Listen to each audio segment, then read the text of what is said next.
Good evening. You're watching the news tonight, your daily roundup of all that has happened across India and the world. I'm Ishan Russell, and these are the headlines that we're tracking this evening. Prime Minister Narendra Modi meets US President Barack Obama at the White House in Washington. India's NSG bid and bilateral ties top the agenda. The RBI keeps key rates unchanged in its bi-monthly monetary policy review. Sensex reacts positively, ends the day above 27,000 points.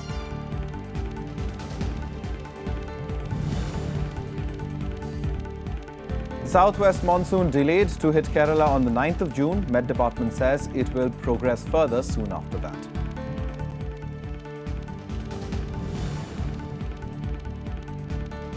And an Associated Press survey puts former US First Lady Hillary Clinton within reach of the Democratic presidential nomination. Rival Sanders says declaration a rush to judgment.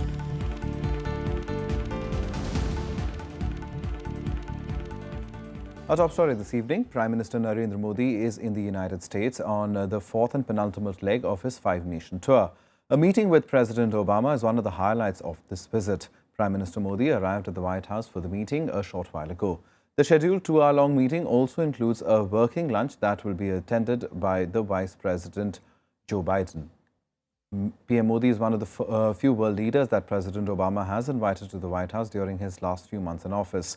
With the country in the middle of an election year, the president is aware that all big decisions will be on hold awaiting the new president. So the two sides have barely 3 months to get a move on key issues. One of the more important issues would be India's membership to the Nuclear Suppliers Group, or NSG. Now, with Switzerland agreeing to back India's bid, it's now important to get the US on its side too, as the NSG membership is obtained through consensus. But ahead of the meeting, a senior Washington official has said that the US backs India's bid. Deputy National Security Advisor in the United States, Benjamin Rhodes, said, and I quote, "Having gone down the path of civil nuclear agreement with India and having invested a significant amount of time in building up our cooperation with India as it relates to nuclear security," unquote. And here's a report on the Prime Minister's Washington tour so far. Prime Minister Narendra Modi on the penultimate leg of his five-nation tour, arriving in Washington on a 3-day visit. A packed schedule ahead includes meeting US President Barack Obama and an address to the joint sitting of the US Congress. Among the highlights of the day was a meeting with leading think tanks. The idea of the interaction was, as MEA spokesperson Vikas Swarup tweeted, probing the minds of those who shape US foreign policy. The aim of the interaction was to understand from them how they see global trends in the coming years, the challenges, and what US and India could work together, keeping in mind, if you recall, among the templates that the Prime Minister has articulated is what can US and India do together for the world, and that was really the theme. Since 2014, there have been 6 meetings and countless phone calls between Obama and Modi. The significance of the growing India-US relations also highlighted by the fact that since assuming power, this is Prime Minister Modi's 4th visit to the US. Well, I think this visit offers an opportunity to highlight all the progress that's been made on the India-US relationship over the last 2 years. And I think this is partially because the two countries have converging security interests. Both countries are interested in hedging against China's rise and cooperating in the Indian Ocean region and the Asia-Pacific region. But also, I think the two leaders do have a chemistry. I think both leaders have taken a chance on each other, and the gamble has paid off. I think for Prime Minister Modi, he's going to be engaging with a key constituency for India, the US Congress. That's going to be a big feature of this visit. He's the other second area, the people who he's going to be engaging with are business leaders. He will want to make the case that his economic record from the last 2 years justifies optimism in the Indian economy. Some of them are not convinced. But I think primarily it is also the big constituency is kind of taking this forward with the administration, tying up some loose ends in terms of strategic issues, economic issues, as well as some values-based issues over the next few years. The Prime Minister also laid a wreath at the tomb of the unknown soldiers and paid homage to Indian-American astronaut, the late Kalpana Chawla, at Arlington National Cemetery in Washington. He also had a brief interaction with the Chawla family and senior officials from NASA. Modi also met Indian-American astronaut Sunita Williams at the Space Shuttle Columbia Memorial. I mean, I think everybody understands that space is a very common goal for both the United States and India, and I'm hoping that we'll be working together in the future. Later, the Prime Minister also attended a ceremony for return of idols with the US Attorney General at the Blair House. The Prime Minister highlighted the significance of heritage in strengthening relations between countries. दुनिया के देशों के साथ जो संबंध रहते हैं, उसमें वर्तमान की बहुत बड़ी भूमिका होती है। लेकिन कभी-कभी हेरिटेज भी दो देशों को जोड़ने का एक अहम कारण बन सकता है। For this particular ceremony, 12 pieces were identified as being ready to be handed back to the government and people of India. And these are significant because some of them date back to 1,000 years from the period of the Chola dynasty. Some of them date back to more than 2,000 years, some terracotta pieces and others. The Prime Minister will also address the 40th AGM of the USIBC, that is the US-India Business Council, and meet US business leaders. Bureau Report, Rajya Sabha TV. The Reserve Bank of India has opted to keep interest rates intact in the second bi-monthly review of monetary policy on Tuesday. The central bank chose to gauge inflationary pressures and maintained a hawkish position. However, the RBI also affirmed its commitment to maintain an accommodative stance. A status quo on interest rates means that loan EMIs are unlikely to fall anytime soon. RBI Governor Rajan kept the repo rate, or the rate at which the central bank lends money to the banks, unchanged at 6.5% and the reserve repo rate at 6%. The RBI also kept the cash reserve ratio, the proportion of deposits banks have to keep aside with the RBI, also unchanged at 4%. Rajan cited several uncertainties regarding price trends, including a rebound in oil prices and the implementation of the 7th Pay Commission, but exuded confidence that an above-normal monsoon could contain inflation. We would watch macroeconomic and financial developments in the months ahead with a view to responding as space opens up. Now, incoming data since then show a sharper than anticipated upsurge in inflationary pressures emanating from a number of food items, as well as a rise in commodity prices. Analysts feel that the monetary policy announcement was on expected lines. Spurt in consumer price inflation in April to 5.39% from 4.83% in March prodded the RBI to maintain status quo. Even wholesale price inflation turned positive after a gap of 17 months, rising 0.34% year-on-year in April against minus 0.85% in March. Its first priority is to maintain that inflation, though it has been under control. But the economy, if there is a good check in inflation, it will definitely send a good incentive for people to deposit money in the bank. RBI also expressed concern on the continuing weakness in private investment. Indian economy grew at a stellar 7.9% in the last quarter of 2015-16. However, the worrisome part of the economy was that gross fixed capital formation, a proxy for investment, contracted 1.9% in the fourth quarter of 2015-16. Corporate India feels that higher interest rates are leading to lower investments by corporate companies. There could be a shortage of liquidity in the market, and then the industry will come under pressure again. New investment is already not coming in the market, and even the existing industry may suffer. RBI has pegged economic growth at 7.6% and retail inflation target at 5% for January 2017. The central bank maintained that the government's reform measures on small saving rates, combined with the RBI's refinements in the liquidity management framework, would help the transmission of past policy rate reductions into lending rates of banks. The Reserve Bank of India has cut key policy rates by 1.5 percentage points since January 2015, but home loan borrowers have got only around one-third of the benefit from commercial banks. Kriti Mishra, Rajya Sabha TV. And the stock markets welcomed the RBI's decision to keep key interest rates unchanged, closing today's trade on a positive note. The BSE benchmark Sensex closed on a 7-month high of 27,000 points, surging more than 232 points, while the 50-share index Nifty also gained 65 points to end at 8,266. During the day, the rupee also firmed up by 25 paise to 66.72 against the dollar, which kept domestic equities in good shape. In the bi-monthly review, the RBI governor cited higher upside risks to the inflation trajectory to be behind the move, but he also signaled that the central bank could cut rates provided data is supportive.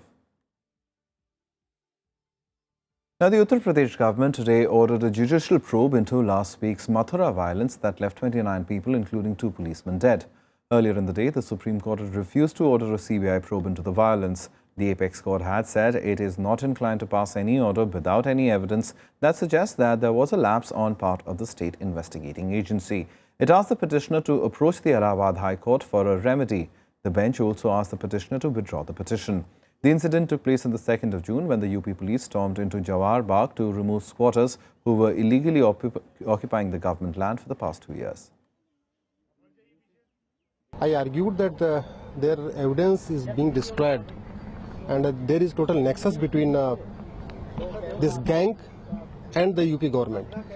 Honorable Supreme Court, after hearing, observed that because this matter is already pending in the Allahabad High Court and this park was being evicted by the order of the High Court, so better to move High Court. Tomorrow I will put this matter in Allahabad High Court. Now, the Indian Met Department today said that the southwest monsoon is likely to hit Kerala on the 4th of June, being slightly delayed. The weather official said that monsoon is strengthening over the Arabian Sea and there have been favourable developments in the past 48 hours. Meanwhile, rains lashed many parts of Tamil Nadu over the last 24 hours, accompanied by lightning and thunder. The weather office has also predicted more rain and thunderstorms at a few places in South Tamil Nadu and 1 or 2 places in the northern parts of the state. The department has said that the annual June-September monsoon rains will progress to other parts of the country after hitting the coast in Kerala. दक्षिण पश्चिम monsoon जो अरब सागर है, दक्षिणी अरब सागर है, वहां आज पहुंचा है। Maldives कोमरिन area में आज मानसून पहुंच गया है और बंगाल की खाड़ी के खासकर दक्षिणी बंगाल खाड़ी में भी मानसून बढ़ा है। तो आज मानसून की प्रोग्रेस हुई है और पहली बार मानसून ने अरब सागर में दस्तक दी है। जो कंडीशंस हैं उनका एनालिसिस किया गया है सारा और मौसम विभाग का ये अनुमान है कि केरला में मानसून अगले 48 घंटों में पहुंच जाएगा। हमने 9 जून तक का डेट दिया है। Now, even as the monsoon showers will hit the southernmost tip of the country in a few days, there are areas that are still experiencing drought conditions. One such place is Baitul in Madhya Pradesh. To deal with the water crisis in the district, the administration has banned private and public construction work. Post the ban, construction labourers are having a tough time.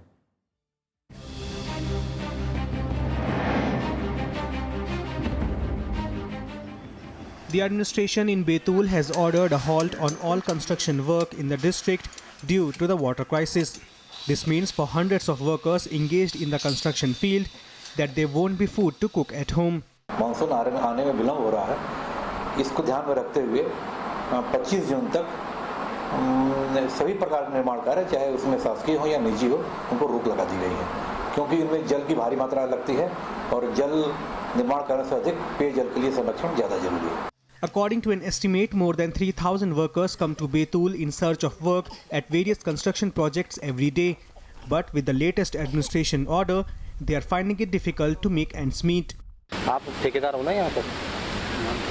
धारा 144 लगी हुई है काम बंद करने के लिए, पता है ना? आपको पता नहीं?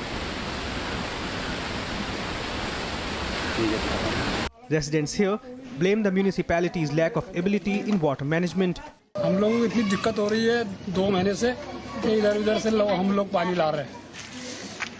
बहुत ज़्यादा परेशानी है। टैंकर भी कभी-कभी आते हैं, 2-3 दिन के आड़ में एक बार आते हैं। अच्छा, नल से आ रहा है पानी? 2 दिन से पानी टैंकर नहीं आया। नल से भी पानी, ये मान के चलो कि मार्च से नल में आना पानी बंद हो गया। Locals view imposing a ban on water use for construction as the administration's way of providing lip service at a time when wells are running dry. Bureau Report, Rajya Sabha TV. Time now for all the other national news updates nationwide.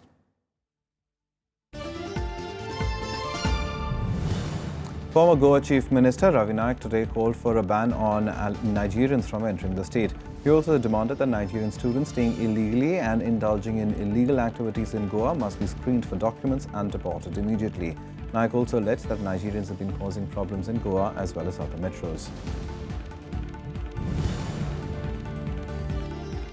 6 Congress MLAs in Tripura today joined the Trinamool Congress. These legislators handed over a letter to Assembly Speaker Ramendra K. Nath announcing their decision to dissociate from the party and join the TMC.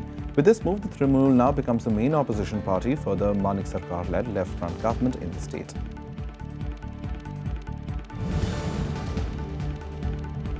Bihar Chief Minister Nitish Kumar on Monday called an emergency meeting with Education Department officials and asked them to set up a special investigation team to investigate the fracas over the intermediate level exam results. The SIT has been asked to submit its report to the state police within 10 days. The state government also dissolved the 3-member judicial committee set by the Bihar State Education Board to probe irregularities in the intermediate toppers result row. The special CBI court today granted bail to Home Ministry official Anand Joshi, who was arrested for allegedly issuing FCRA notices arbitrarily to several NGOs for financial gains. The court observed that the accused cannot be put in jail for an indefinite period. It also directed Joshi not to leave Ghaziabad and Delhi till the investigation is over and also asked him to deposit his passport with the investigating officer. A couple was injured today in an explosion in a private bus in the Fatehabad district of Haryana. The explosion took place near Bhuna when the vehicle was on its way from Jharkhand to Fatehabad. The incident comes 2 weeks after a low-intensity blast took place in a state-run bus near Pipli in Kurukshetra, leaving 12 passengers injured. Time for us to take a short break. Lots more on the other side. Do stay tuned.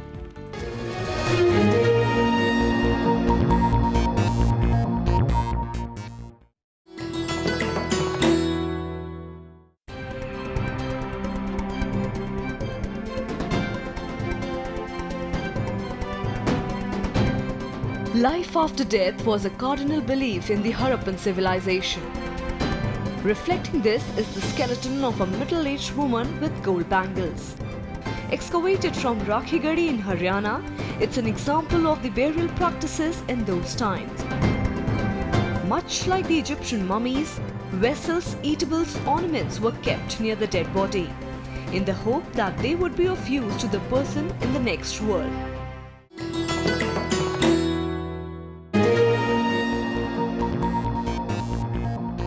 Welcome back. You're watching the news tonight.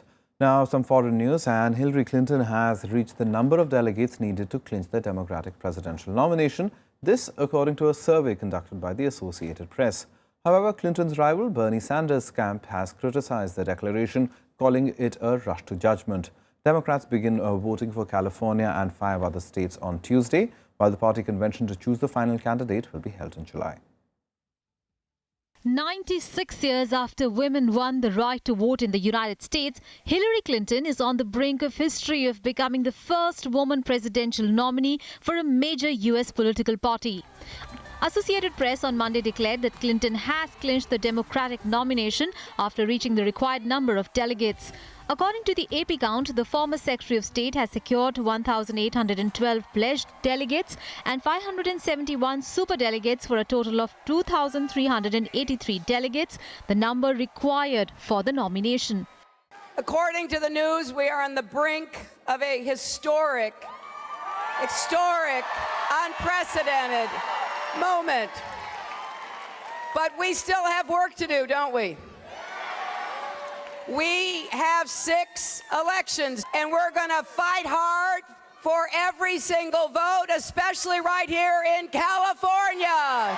However, Clinton's rival camp has called the Associated Press declaration a rush to judgment, as superdelegates cannot vote before the party convention in July. Supporters of Bernie Sanders say the timing of the announcement adversely affects his chances of winning a crunch primary in California and 5 other states on Tuesday. Well, it's going to be very difficult. I'm not here to deny that for a second. But the case we're going to make to the superdelegates is everybody at the Democratic National Convention is going to want to defeat Donald Trump for good reasons. He is a disaster and must not become president of the United States. After a strong showing in the Puerto Rico Democratic primary, Clinton will look to end whatever little doubt there is for her nomination as Democrats head for polls in 6 states on Tuesday. At a rally in Los Angeles, the former U.S. Senator again took a dig at the presumptive Republican nominee Donald Trump, whom she is likely to have a face-off within the run to the White House. So whether it's immigrants that he's insulted, Muslims, people with disabilities, POWs, women, federal judges, the list keeps growing longer. And it is wrong of someone running for President of the United States to engage in that kind of hateful rhetoric and demagoguery. The Democratic Party will hold its convention in Philadelphia in July to formally choose its nominee for the 8th of November presidential election. Bureau Report, Rajya Sabha TV. Now, a car bomb ripped through a police bus in the main tourist district of Istanbul this morning, making it the 4th this year alone that the city has faced such violent attacks. The attacks have not only instilled a sense of constant fear among the residents, but has also hit the tourism industry. At least 11 people have been killed and 36 others wounded in a car bomb attack targeting a police bus in central Istanbul. The explosives were remotely detonated as the vehicle passed through the busy district during morning rush hour. 8:40 sıralarında bu Vezneciler semtimizde yoldan geçen çevik kuvvet polisimizi taşıyan araçlara araçlı bombalı saldırı yapılmıştır. The explosion took place close to some of the city's main tourist attractions, including the famed Süleymaniye Mosque. An amateur video shows damage caused to a nearby hotel and the wreckage of the police bus that came under attack. No group has claimed the attack yet, but Kurdish militants, Islamic State and radical leftists have all staged attacks in Turkey recently. This is the 4th major bombing in Istanbul this year. Turkey has been hit by a series of attacks, rattling citizens and severely affecting tourism. Bureau Report, Rajya Sabha TV. Some more international news now in Global Buzz. A Hindu priest has been killed in Bangladesh in the latest attack by suspected Islamist militants. The body of 70-year-old Ananda Gopal Ganguly was found in a field near his temple. While no group has claimed responsibility yet, it bears the hallmarks of previous killings by Islamist militants. Meanwhile, the police have killed 3 suspected Islamist militants in a crackdown on extremists blamed for the murders. Jordanian authorities have arrested a suspect accused of gunning down 5 intelligence agents in their office at a Palestinian refugee camp. Jordan has called it a terrorist attack, adding that it seemed to be an isolated and individual attack. The gunman struck at the Bakwa camp north of the capital early on Monday, killing 5. Islamic State terrorists have executed 19 Yazidi girls who refused to be sex slaves. The victims were set ablaze in iron cages in Mosul on Thursday in front of a large crowd. IS terrorists took over 3,000 Yazidi girls as sex slaves after they overran Sinjar in northwest Iraq in August 2014, and they continue to hold about 1,800 of them in Iraq and Syria. International nuclear watchdog IAEA has said that North Korea may have started producing plutonium again. It said that the country has reactivated a processing plant producing material that could be used to make a nuclear weapon. This comes after a nuclear test in January drew international condemnation, including UNSC sanctions. But North Korean leader Kim Jong-un has ordered the regime to push ahead with developing nuclear weapons. Reference in sports now, and the Ukrainian intelligence agency on Monday arrested a suspected far-right French extremist near the Polish border with a huge arsenal of weapons. The extremist was allegedly planning to attack the Euro 2016 football championships in France. The arrest added to the jitters over the staging of the European football's showcase event in France after last year's jihadist attacks in Paris. Ukrainian security forces swooped to arrest a Frenchman on Ukrainian-Polish border. Crammed into his vehicle weapons, explosives and detonators. Ukraine security chief said that the man was planning a string of attacks in France to coincide with Euro 2016 championship, which kicks off in a few days. Насправді Службі безпеки вдалося попередити серію з 15 терористичних актів, які планувалися на території Франції напередодні та під час проведення чемпіонату з футболу, чемпіонату Європи, який має розпочатись 10 червня 2016 року. Gristak said the man had made contact with armed groups in Ukraine with the aim of buying weapons and explosives. В грудні 2015 року нам стало відомо про те, що в Україну прибув громадянин Франції, який під виглядом волонтерської діяльності почав встановлювати контакти з рядом представників військових формувань, обіцяв привозити спорядження і багато чого іншого. Але в процесі подальшого спілкування він почав проявляти інтерес до того, чи можна в Україні закупити зброю, вибухівки і інші засоби ураження. Talking to the media, the Paris police prefect said that there was no specific threat against any Euro 2016 team and that it was not clear if the tournament itself was being targeted. Incontestablement, je considère aujourd'hui que ces réponses permettent d'aborder cette période difficile sur laquelle on ne peut jamais dire qu'il n'y a pas de risque du tout et qu'il y a un risque zéro. C'est une période difficile avec des frappes qui peuvent concerner notre pays partout et pas seulement dans les fan zones ou dans les stades, je le redis. Et donc effectivement, je pense qu'aujourd'hui, nous sommes autant préparés que nous devons l'être face à ce défi. French media is naming the suspect as 25-year-old Gregor Mota, but so far French authorities haven't commented. The arrest comes at a sensitive time for the country, on high alert after 2 attacks last year and preparations for Europe's biggest sporting event. On Sunday, French President François Hollande admitted another attack is possible. La menace. Et je ne serais pas dans la situation où je suis, président de la République, si je ne vous disais pas très clairement qu'il y a une menace. Cette menace, elle vaut pour, hélas, un temps qui sera long. Donc il faut que l'on prenne toutes les garanties pour que ce grand événement, cet Euro 2016, soit réussi. Et il le sera. Nearly 80,000 police and security personnel will be deployed during the month-long event, with more than 8 million fans expected. France is under pressure to ensure that the championship will be one to remember for the right reasons. Bureau Report, Rajya Sabha TV. Time now for all the action from the world of sports and Sportsbeat. Team India's former team director Ravi Shastri has reportedly applied for the post of Team India's head coach. The BCCI has set a deadline of 10 youth for candidates to apply. The board is likely to announce the name of the new coach before India's tour of West Indies, which starts from the 21st of July. Sanjay Bangar is the interim coach of the team at present. India finished its campaign with 17 medals, including 7 golds, at the 17th Asian Junior Championships in Vietnam. India bagged 7 golds, 4 silvers and 6 bronze medals.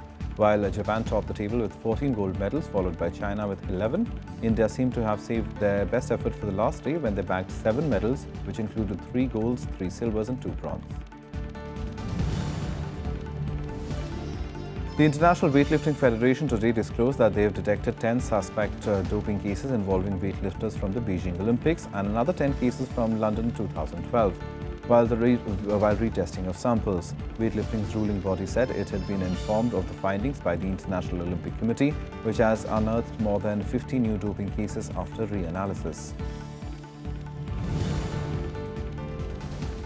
Angel Di Maria scored in the 51st minute of a pass from Ever Banega and then later assisted on Banega's goal to help top-ranked Argentina beat co-favourites Chile 2-1 in their opening Copa America match on Monday night. Jose Pedro Fuenzaleda scored in the 3rd minute of stoppage time as Chile avoided a shutout. Well, that's the news tonight. Good night.